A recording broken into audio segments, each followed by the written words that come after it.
Alright, in this video I'm going to show you a winter cover crop that I selected to plant this year. As some of you know, this is my vegetable garden.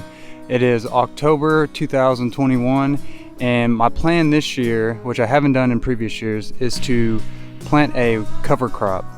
So the reason I'm doing this is because I want to protect the soil going through winter, and I want to be able to add some type of nutrients back into the soil, which I'll be able to compost this down heading into the spring. First thing you want to do is prep your ground.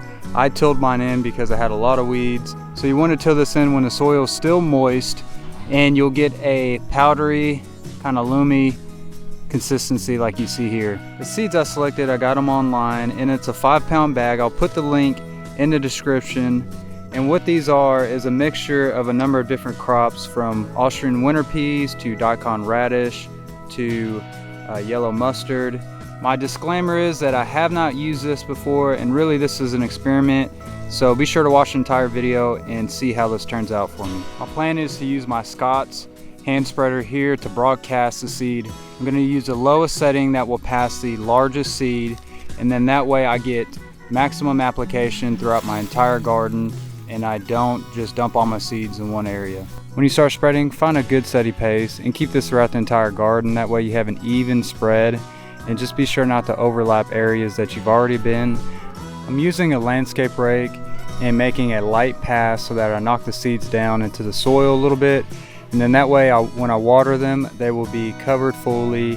And you don't want them to go too deep, but you don't want them necessarily just sitting right on top of the soil.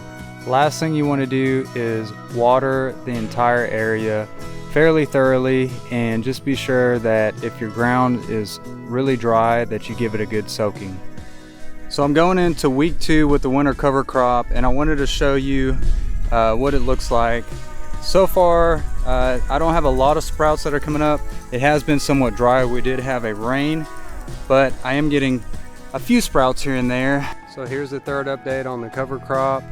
I just wanted to show you there is a lot of growth. It's really small. Right now it's November 20th. Temperatures are still cool. It's upper 60s today, and the plants just aren't getting really tall. We haven't had a lot of water, which is probably would help with that. But the good thing is that I'm seeing growth. I expect this to continue to grow into December. Alright, so it's the beginning of January. This is the last video I'm going to do on this. The cover crop has done pretty good. It hasn't grown as much as what I wanted it to, but we didn't get much rain this fall, and then even into December. We just got a snow, which you saw in the previous video, which did bring some water to the ground, but we had freezing temperatures down into the teens, and I think it was just too late. So thanks for watching the video, and next year we'll try it again.